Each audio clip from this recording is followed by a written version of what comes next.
Welcome to The Incredible Messenger, a blend of real-world stories, expert insights, and proven strategies that keep our families, communities, and cities safe and healthy.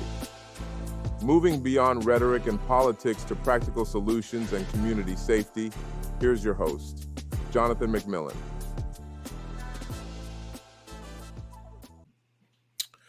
Hey, what's going on, everybody? This is Jonathan McMillan, host of the Incredible Messenger podcast. And I actually have to laugh for a second. As most of you know, this is a relatively new venture, and we might have to change the name of the show. I've learned that there may be a trademark on the term credible messenger, and I'm not sure if I want to have that fight with whoever, or if I could afford to have that fight. But you know what? We know that what a credible messenger is and what a credible messenger does. And that was the whole purpose of me starting this show. So, and that may be a whole nother episode. We might have that conversation. Today, I'm really excited to have a conversation. As you know, that's what this aim to create in this space. I'm having a conversation with another person who began as a coworker, as a colleague, and became a friend, named Eric Jones. Eric is someone who we both work together in public health around firearm injury and death prevention. Eric specifically worked in the realm of suicide prevention, working primarily with veterans and others who are at a higher risk, a priority population, as we should call it. So with no further ado, I want to bring Eric on. Good man. Good to see you, brother. Good to see you. Man, it's good to be here, Jonathan. Good to be seen. Let me know who's got that trademark on the credible messenger, man. As my 12-year-old daughter says, these hands are rated E for everybody, man. I'll go let them know what's up. No, I'm just kidding. Violence is not the answer, everybody. No, it's great to be here, Jonathan. Thank you so much, man. Yeah. So you broke my heart a little bit when you left public health and made a move, but it's a great move. And I'm really excited for you in the work that's going to be done or that's happening. But I know a lot about you. The listeners don't. Eric, tell the listeners, the audience, a little bit about yourself. Yeah, absolutely, man. So we'll start at 18 when I joined the military, found myself as a combat engineer in the Army in Afghanistan at the ripe old age of 19 years old. Had my 20th birthday there, came back, and from there spent my 20s trying to figure life out and that sort of thing, and kind of lost in the abyss of PTSD and mental illness, things like that affect people that go to war. And around 30, I started turning it around, started my mental health journey.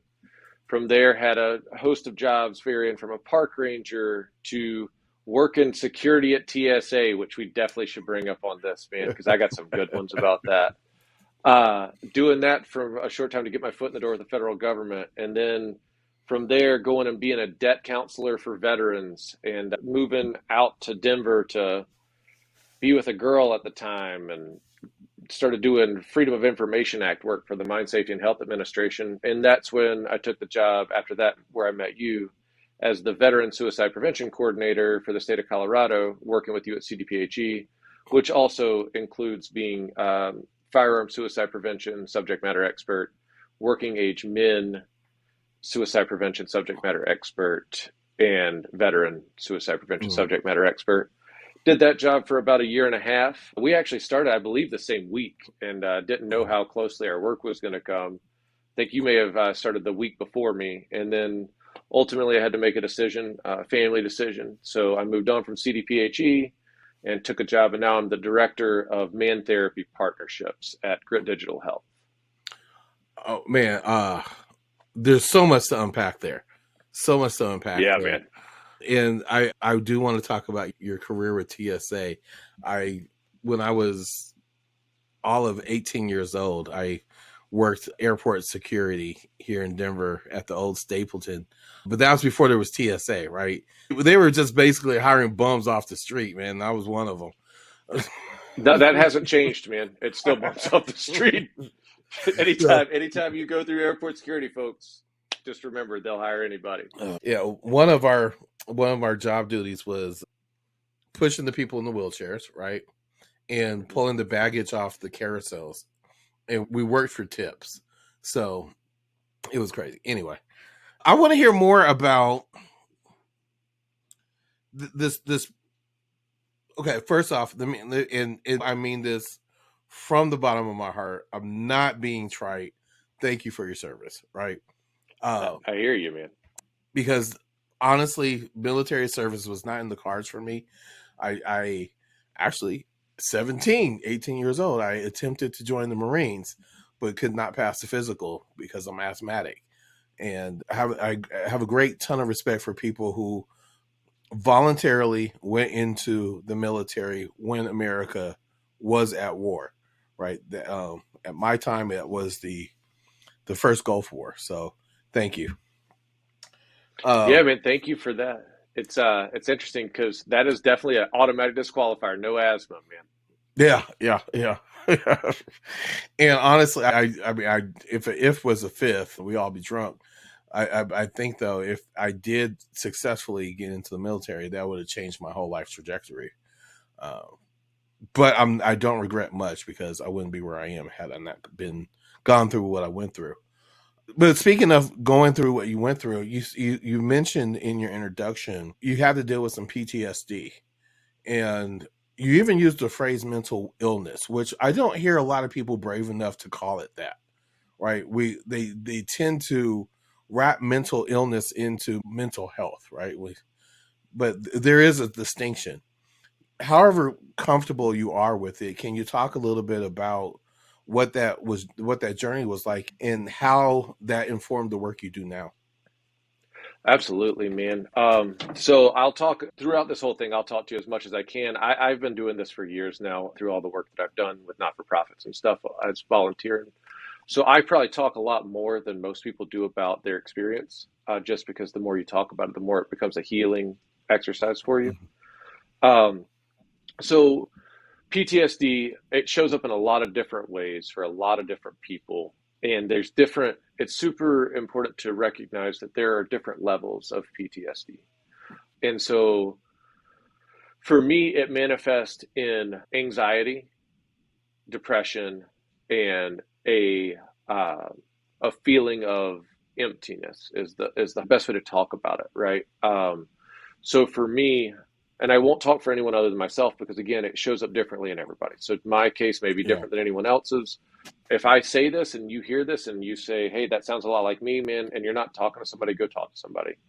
But for me, I still deal with depression every day. It can be, I have these negative thoughts that creep in where it's, this and that.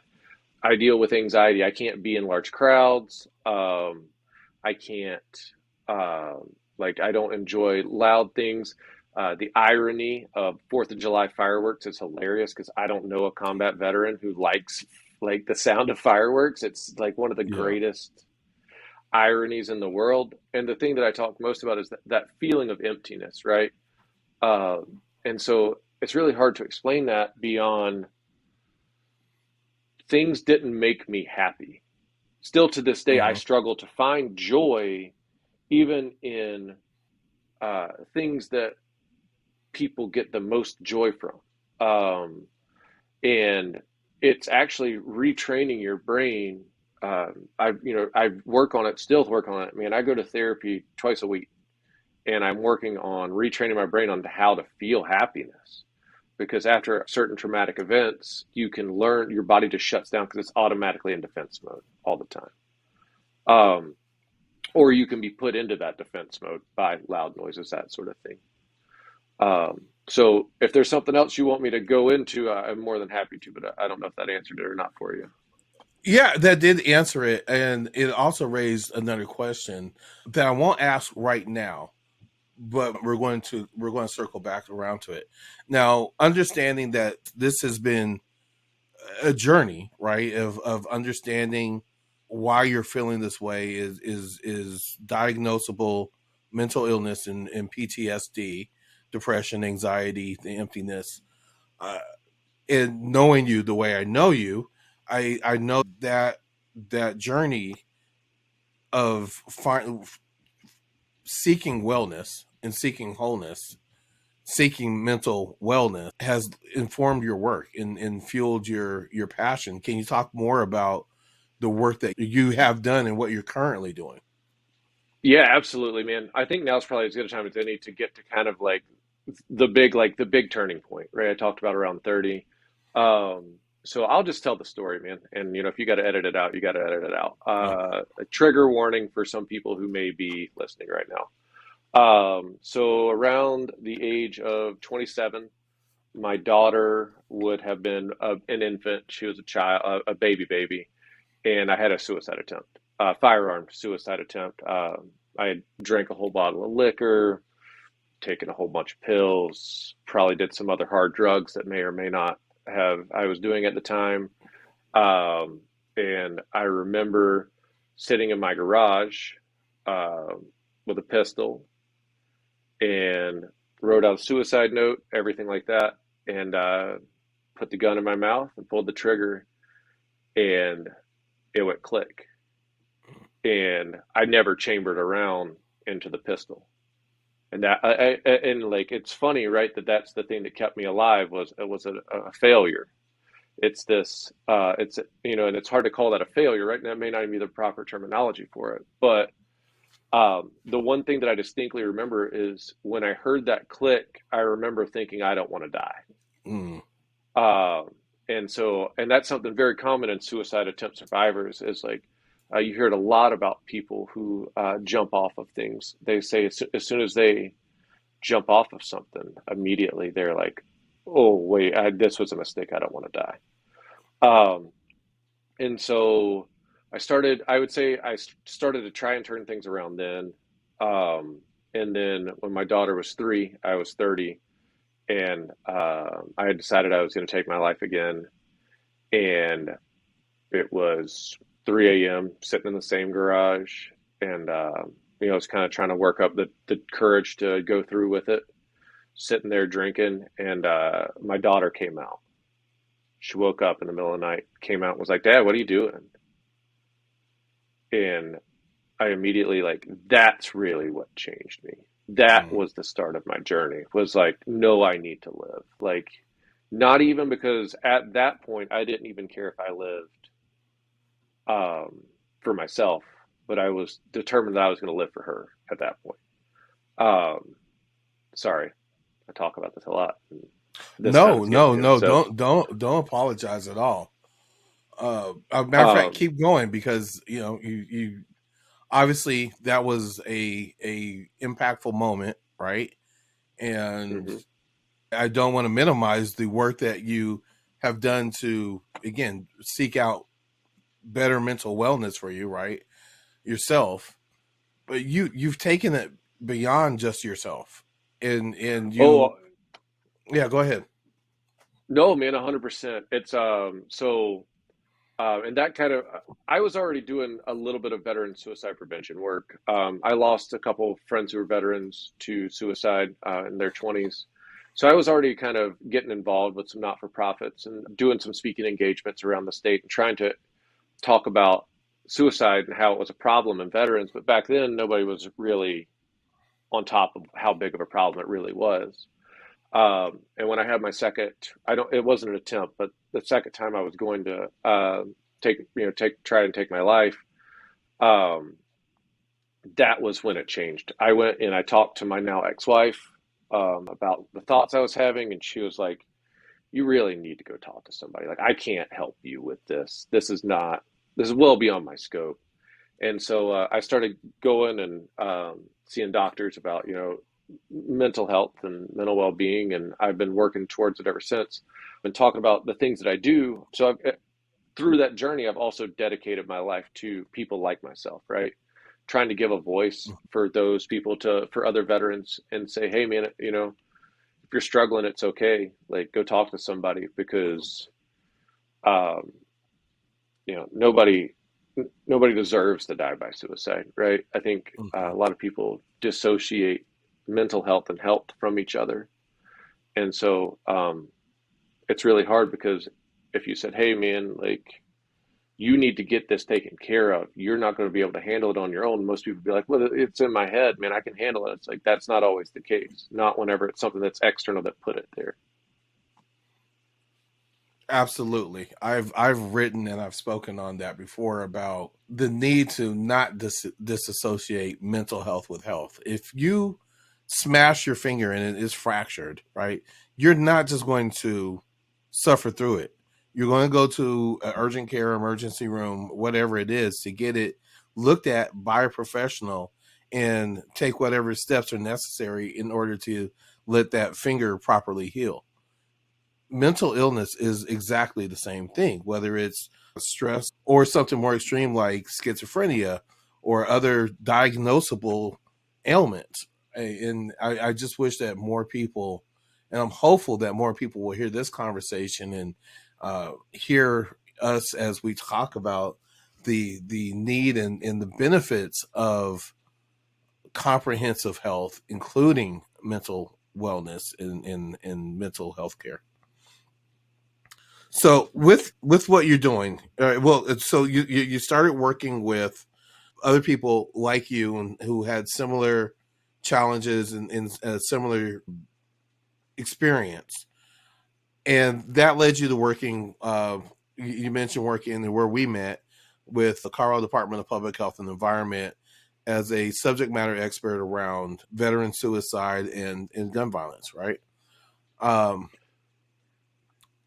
What were some of the biggest challenge? Well, no, actually, I'm going to edit that out and take that out. Let's talk about what you're doing now. I'm really excited about what you're doing now, and I think that you and the folks you're working with are onto something. Can you talk more about that? Yeah, I'd love to, man. So now I'm at Grit Digital Health. I mentioned I'm director of Man Therapy Partnerships. So, Man Therapy, if you haven't checked it out, everybody go to mantherapy.org right now and go check it out. We have Dr. Rich Mahogany there, who's kind of a cross between Ron Burgundy and Ron Swanson.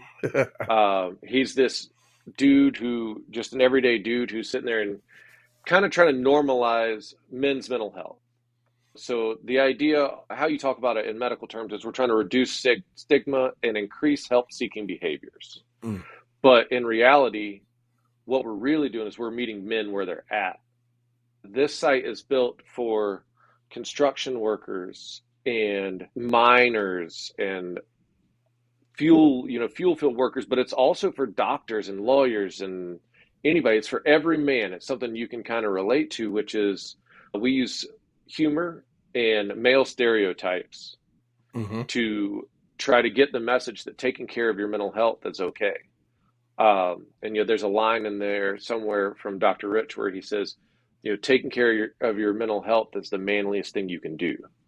And so we're really trying to flip the idea of manliness on its head and get guys out there to understand that, hey, man, I can talk about feeling sad, or I can talk about being stressed, because I think a lot of us, it's embedded so deep that you can't talk about those feelings.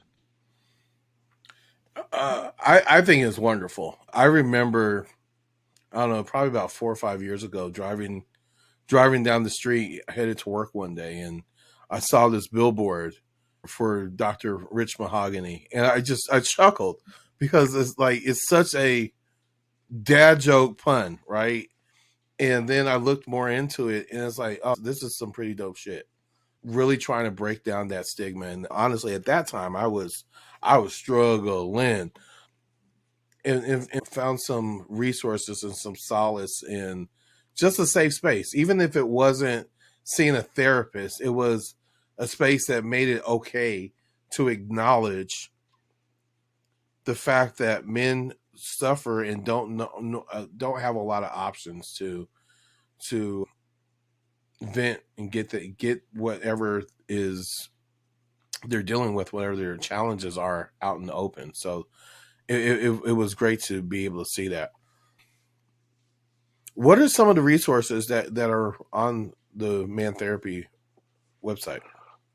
Oh man. So the bread and butter of the website is the 20-point head inspection. So if you log into the website, it's completely anonymous. It doesn't ask for any names, anything like that, right? You just click on buttons. There's no login. There's no email. It's not tracking anything. So you answer 20 Mm-hmm. questions. Obviously, the 20-point head inspection is kind of a pun on the old mechanics. Come down Right. here and get an 18-point vehicle inspection or whatever, right? So you take the Mm-hmm. 20-point head inspection, and that gives you, it kind of gives you a direction of what you may be dealing with, right? So at the end of it, it may say, hey, man, we noticed that maybe you have some, maybe you're dealing with stress or anxiety. And then it goes on and it says, hey, if you want to learn more about stress and anxiety, click here. So it gives you an entire field of options of not just like, hey, do you want to go see a therapist, but also like, did you know that sitting down and breathing, just breathing, taking deep breaths and focusing on it can calm you in a moment of anxiety. It talks about, there's a great yoga video, right? Which is just this hilarious thing where Dr. Rich is talking about how, you might think that yoga is just for hippies and, and women or whatever. And in Sri Lanka, yoga is like the manliest thing you can do. He's like, and so Mm-hmm. he's like, check Mm-hmm. this out. He's like, this is my favorite pose, and goes on to this comedic pose. But the idea that focusing on your body and exercising is actually going to relieve some of that stress, right? Like doing something good for yourself. So I don't want to say we're trying to trick anybody, because that's not the truth, right? We're just trying to arm people with, hey, listen, like you may be dealing with some depression. Here's some exercises. Here's some resources. Here's some tools. If your state has a license with man therapy, which currently only a handful of states do, we have local resources for that state. So if you're in Mm-hmm. Colorado, Michigan, Ohio, Riverside County, California, you can go in there and there's specific local resources where it's like, hey, there's a great group, which is like guys getting coffee on Saturday morning. And you guys can go down there and meet Right. up, and like it's not our group. That's just a group that's already existing, and we're highlighting their work on man therapy. Um, so the resources that are there go from everything from, you're dealing with this, here's some external resources and ways to better deal with it, to like, here's a way to find a therapist. Go talk to your primary care doctor about it. Right. So it's a holistic That approach. that's I love the fact that it's using, keeping on the car analogy, right? The 20-point head inspection. It's like a O'Reilly's auto part for mental health, right? Like you could go in there, find what you need, and find resources for what you need. So I think that's great. The question I want to circle back to, I see man therapy as one of the strategies to reduce the number of men who are unfortunately suffering from all sorts of mental illness and stress. And the work that you and I have both done, we know that sometimes the way gets argued amongst the different advocacy agencies, organizations, the lobbyists. People put legislation out there saying this is going to be the solution. And I have been a staunch advocate of, I don't think we're ever going to legislate our way out of this crisis. It's going to take a paradigm shift in society to be more aware of when people are in crisis, particularly knowing that working age men, particularly white working age men, although there's a crisis in suicide with black men and other men of color, but there are people, there are family members around who may see this and not recognize what they're seeing, or if they do recognize it, don't know what to do. Is man therapy, is that a space where they can get assistance? Yeah, absolutely. So I keep waiting to bring it up. I think this is a great place. So we're actually rebuilding man therapy right now. We're supposed to have a new rollout for man therapy 3.0, which is the third rebuild of the site, in the Q4 of this Mm-hmm. year. I don't have a time frame for you. That's definitely a question for the engineers over at Grit.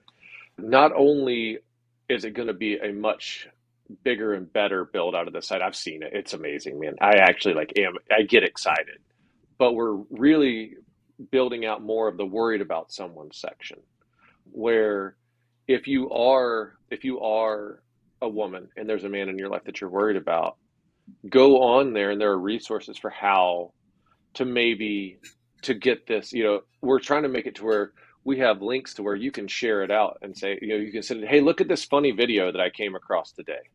And you can send it to your significant Mm-hmm. other. It'll be, one of the Dr. Rich videos, which is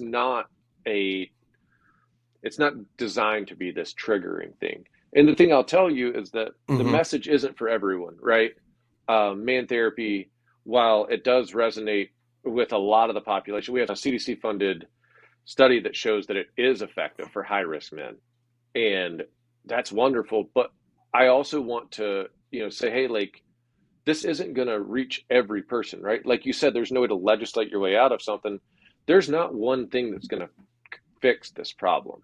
So while I think this is a great tool and I think everyone who could get use of it should definitely try to, I also want to acknowledge that if somebody says, "Oh, I don't find this brand of humor funny," or I'm not getting any benefit from that," that's okay. But the next person might. So that doesn't mean that it's not a good tool. You just have to recognize that up front.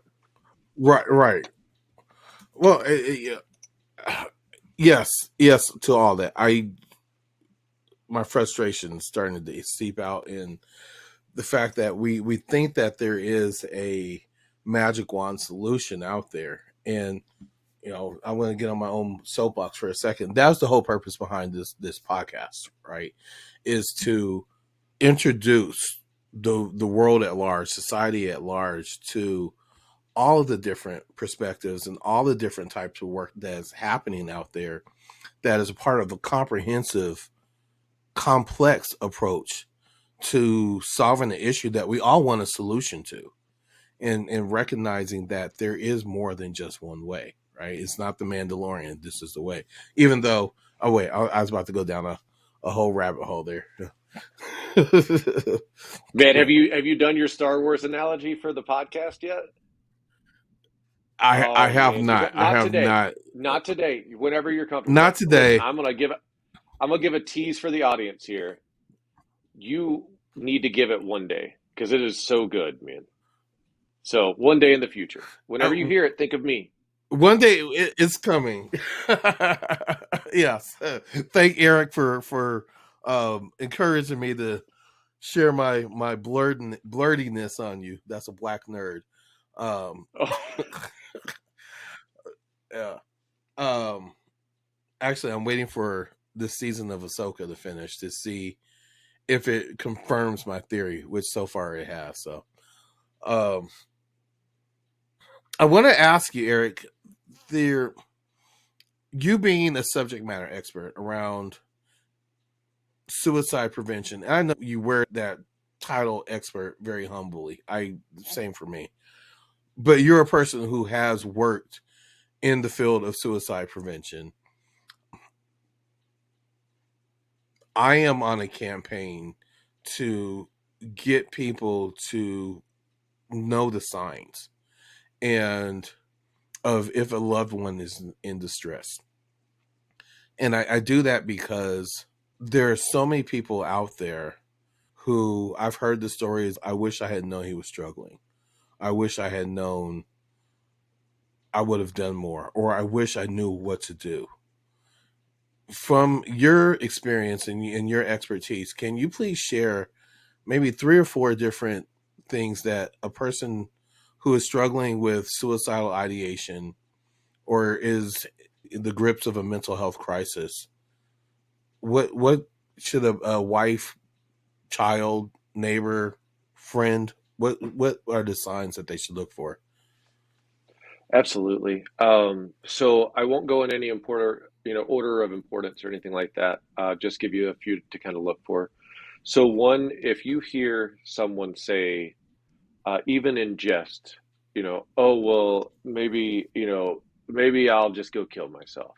Or, um, you know, even, making that joke of, oh, well, we hear it all the time of like, well, maybe maybe I'll just shoot myself or whatever, and it's like, or, oh, shoot me. Even those things, and that's something even, I struggle to reframe how you talk, but even people who say that in jest, that means that is there, right? Like they have, like there is a spot somewhere that they have thought about. I'm not saying that they, just because somebody says that they are suicidal, but you definitely should check in. Which I'm gonna come back to that check-in part. But the other thing is that another telltale one is like people starting to give away possessions that are important to them. So I look back there and I see some Run DMC Fungo Pops, right? Is that what I'm seeing back there in your background, Jonathan? If I Yes, were, sir. I love Run DMC, man. So if I were to come out to Colorado to come visit you, right? And you were like, hey, Eric, uh, I know you said you liked Run DMC. I really want you to have these, man. And you gave me that box. The first thing I'll be like is like, dude, what's up? Like, why are you giving me this? Because people who are giving away their possessions that they actually care about is another sign of people being in a suicidal crisis, where they're giving away things that they Okay. normally have cared about and that sort of thing. And the idea of being, and the big ones are like, if you see a big change, right? Like I always say, acting differently. And so if somebody's like normally super extroverted and outgoing and they really love working on their motorcycle. I love working on my Harley, right? And if all of a sudden I stopped wanting to work on my Harley and all I wanted to do was come in and lay in bed all day, like it's probably time to check in. And I keep saying that check in.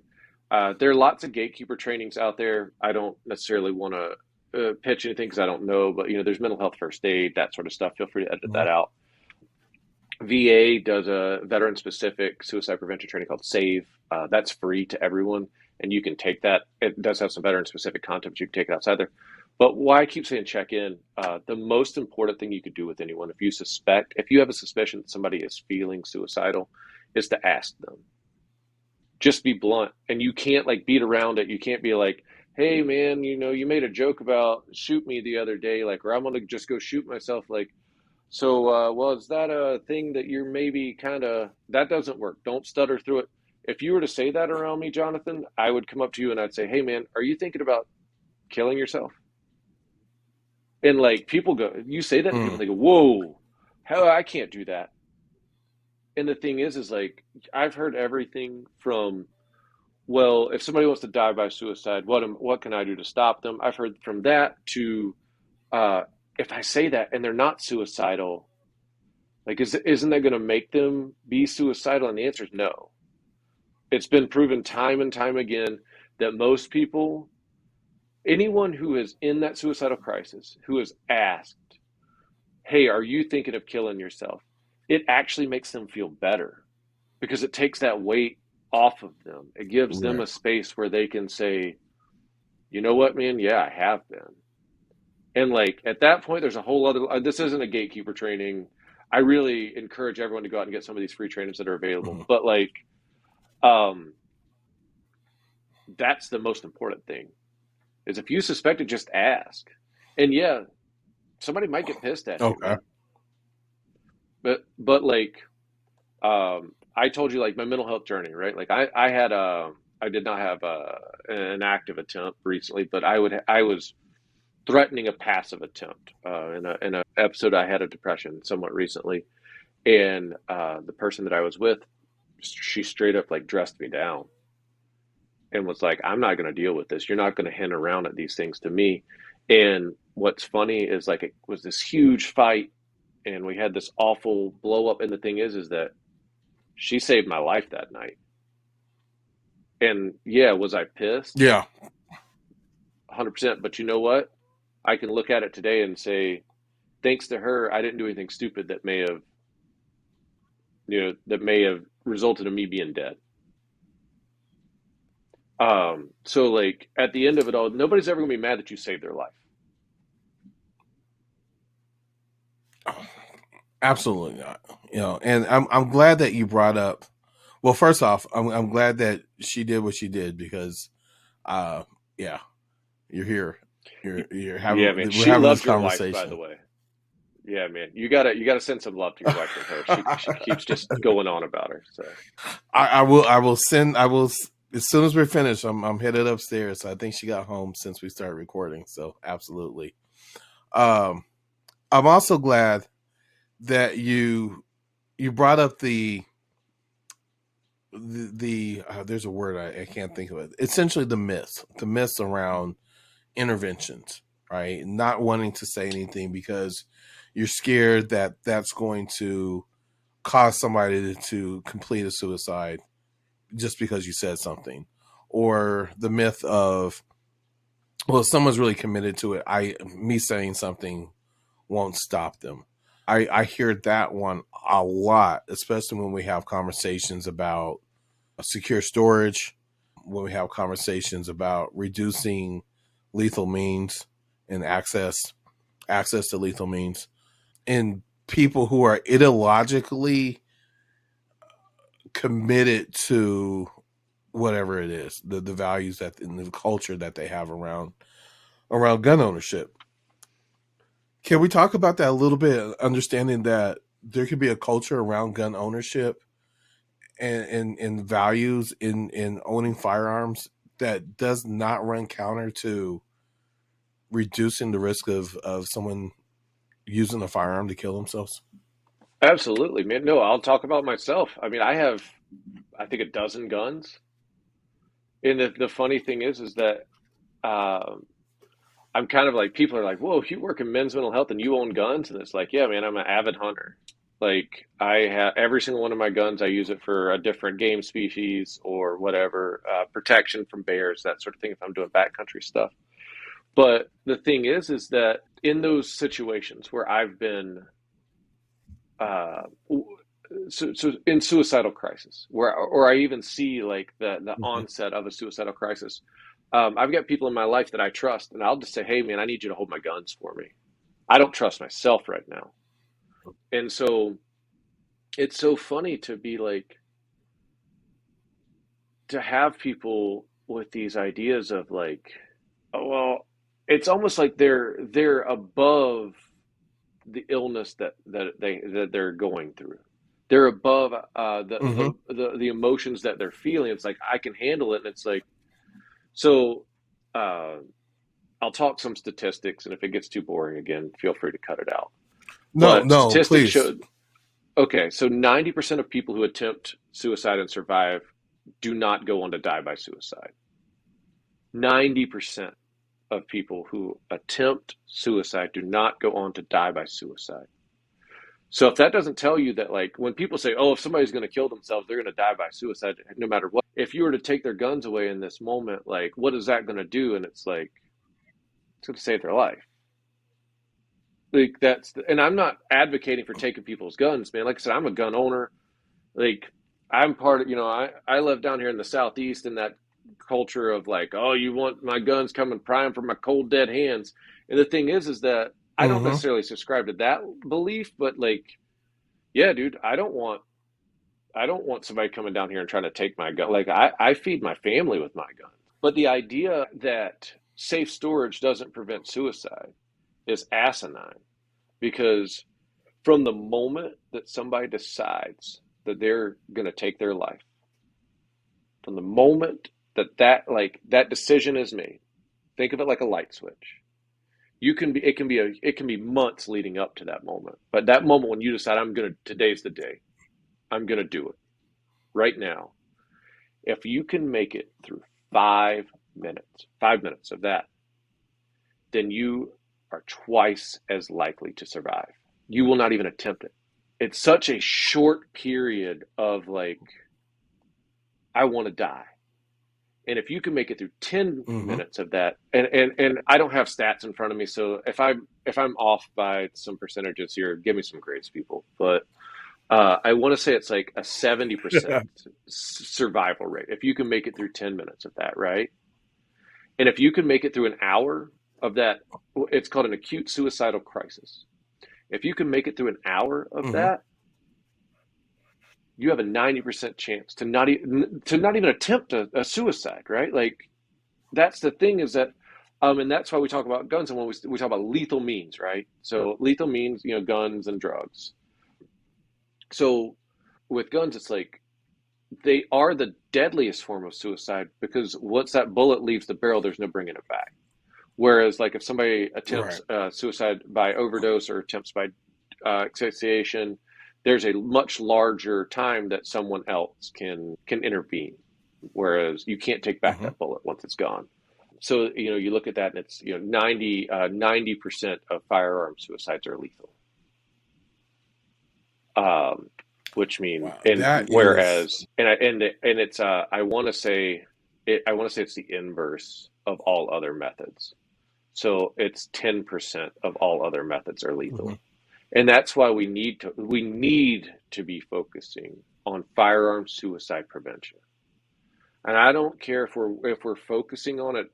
Everybody in the public health world loves that word upstream. I don't care if we're focusing on it upstream, where Yeah. we're talking about ways to be safe. There's a not-for-profit out there that does this amazing work, and their name escapes me right now. But their whole mantra is just fucking ask, right? And it's for veterans, Mm. and it's for veterans to go to your fellow veteran buddy, and you just hey man, just fucking ask. Are you thinking about killing yourself? And if you are, what's your plans for your guns? Let me hold them, man. I'll give them back to you. You know me. Let me hold them for you. There's gun safes out there now that whenever you open them, send a text to a buddy. And so Oh wow. I could be, I'll be your buddy on the other end of your gun safe. That, like, whenever you open it up, and the thing is, if you're like, hey, you can text me and say, hey man, I'm going to the range today. And so whenever you open that safe, I go, all right, cool. But if you and I have been out drinking all day, and at the end of the day you go home and I see that gun safe open, I immediately are going to go, hey man, what are you doing? And That that's the culture shift I'm talking about, right? Where we normalize checking in with each other, right? Like, if there's someone who you care about, someone in your life who you care about, and you see that they're struggling, or, I mean, we have technology for everything else, right? I mean, people can't put their damn phones down now. I'm guilty of it. And we have gun safes that will notify a caring, trusted person in that person's life. That to me is like, have you seen that meme? It's like, take my fucking money now, right? Like, we yeah, need man. to invest in that. It seems so simple, right? But it also comes back to where, I love what you said, man. As a culture, we need we need to be better about checking in on one another. Because if I don't have a loving, caring person on the other end that I know will get that text and won't just blow it off, that will check in on me, right? Mm-hmm. Where, like, that's one of the reasons where I've become successful in this field as a veteran, is because I can show up and say, hey man, I'm a combat veteran. And you know me, Jonathan. It doesn't really come across on the screen. I'm 6'5", 240, man. I walk into a room, there's a presence. If I Yeah. come into the room and I'm sitting there, I remember back in my early days of doing this, and I'd walk in, and I was in really great shape back then. And these old veterans would sit there, excuse my language, I'd be like, oh yeah, man, I had a suicide attempt. And they're like, oh, you're weak, you're a pussy. And I'm sitting there and I'm Mm-hmm. going, Mm-hmm. you want, yeah, like, all right, well, let's have a conversation about that. Like, that's the problem. Like, Yeah. because Yeah. that dude has had his own issues and isn't dealing with them. And so he takes it off on, blows it off on me. And it's like, yeah, dude, you want to, like, come up here? I'll show you a pussy. Like, let's go. And they don't want none of that. But Right. yeah, Right. I have seen a culture shift, specifically in the veteran world, where there are not-for-profits. There are people who are really putting time, money, and effort, which are the three things you really need in this sort of field. And if you don't have the time, then give your money. And if you don't have the money, give your time, man. And if you don't have money or time, make sure that you put the most effort forth that you can with the time you do have. But the thing is that we keep throwing it in. We saw a 10% reduction in veteran suicide last year nationwide. It's the only population we saw decrease in. In Colorado, there was a 20% decrease, 6.8% decrease in male suicide last year. And Colorado is putting time, money, and effort into its suicide prevention, and we're doing it in a way that it's coming from the community, right? And that's where I tell people that all the time. It's the people out there that make the difference. It's not, I'm not scared. I'll tell you, this is a funny, and then I'll be done. But like, I'm an open book, man. I'll talk to anybody about anything. I've got a coworker, and he started doing this thing the past like 3 days. We Slack at my work now, and this dude, great dude, you know him. You had lunch with him the other day, but I'm gonna leave his name out of it because I don't want to embarrass him. At the end of the day, the last 2 days now, and I think it's been the last three, he's ended the conversation with, "Hey, I love you, bro," on Slack. And you read that and you're like, man, it kind of makes me like, and I thought that I'm like, here I am. I'm like, man, I'm not scared to say anything to anybody. And here I've got this man telling me, hey man, I love you. Have a good night. And it's not like that, he's not saying it romantically. He's just telling me, dude, I love you, man. Have a good night. Take care of yourself. And it's like, it's been messing with my head, man. And I'm trying to like, I love it. Dude, like that's a whole other level that I aspire to be at, to where like this dude can just straight up be like, say, love you, bro. And he means it. Like, it's not a trite thing for him. I love that. I love that. And B, I'm pretty sure I've told you I love you before. Oh, I have no doubt that we've said I like to each other. Like, I love you, man. Okay. I have no, yeah, I love, yeah. But no, like, it's like the most like, yeah, it's a mind fuck, right? Well, there's a difference between like me and you sitting out on a balcony, like after having some serious conversations about the problems in the world and being like, dude, you're good. Like, really, like, like I have no problem with telling a man I love him. Yeah. Okay. But like, it's like he's saying at the end of every conversation, at the end of the day, he's like, hey man, like it's interesting, man. I still love it. I still love it because I don't know. It was a few years ago. It may have been about 2020. I'm thinking. I just blame everything on 2020 now.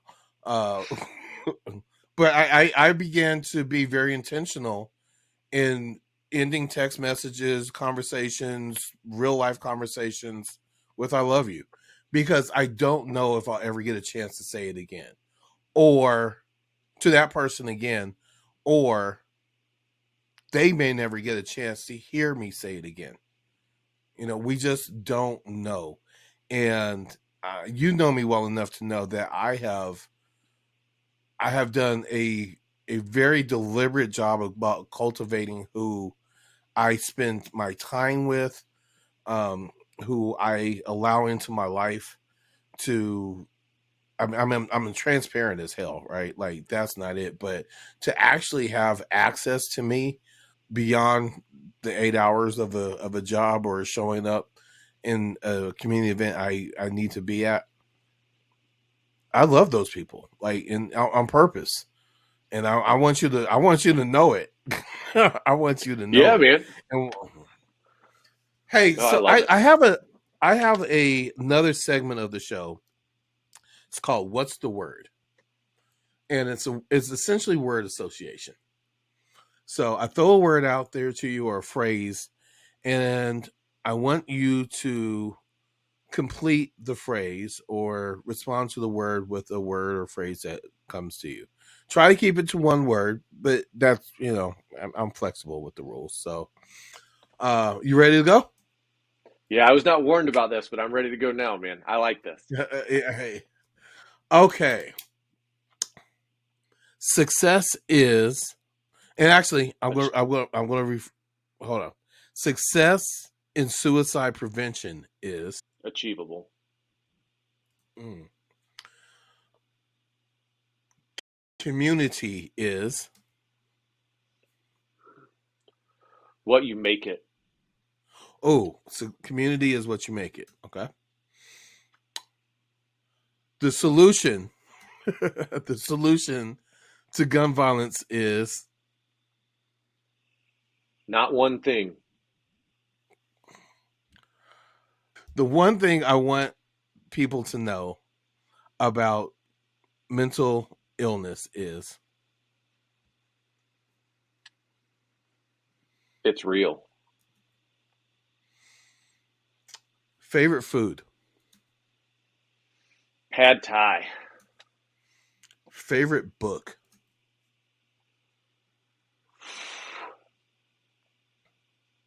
Outliers. favorite form of self-care, Breath work. favorite television show, The Wire. favorite movie, Godfather. part 1, part 2, part 3, Part one. guilty pleasure, Sweets. anything in particular, just sweets. Chocolate, or baked goods, man. Okay. Baked goods. If I wasn't doing work around suicide prevention, mental wellness, my career would be A football coach. my why is Because I'm still here. I am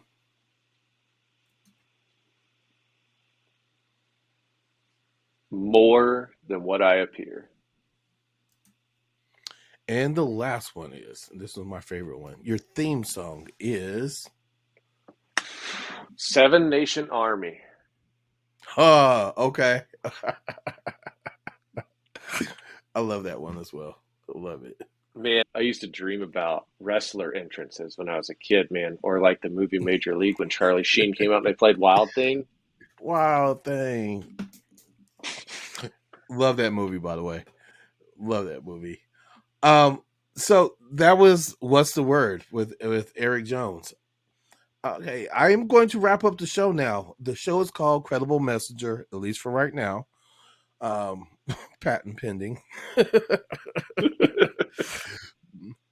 You and I both know what a credible messenger is. It's someone who has lived experience, can relate to a particular community, population, even an individual person, and move without judgment and can move with empathy and understanding. And again, that's what I hope to introduce the world to through the guests who I select to be on the show. I believe that you are, and you've demonstrated that you are a credible messenger in many places. So with that said, if you have one message that you had to get out there, what would it be? You're not alone. It's not just guys, not just women, everybody. You're not alone in this. If you're struggling, get help. It's not a weakness. Lots of people have been through it. Lots of people go through it every day. Awesome. Thank you. Thank you. Before we go, I would love to hear once again, how do people connect with Man Therapy? What does Man Therapy have on the horizon? If you have any projects that you want to share, please use this time to let us know.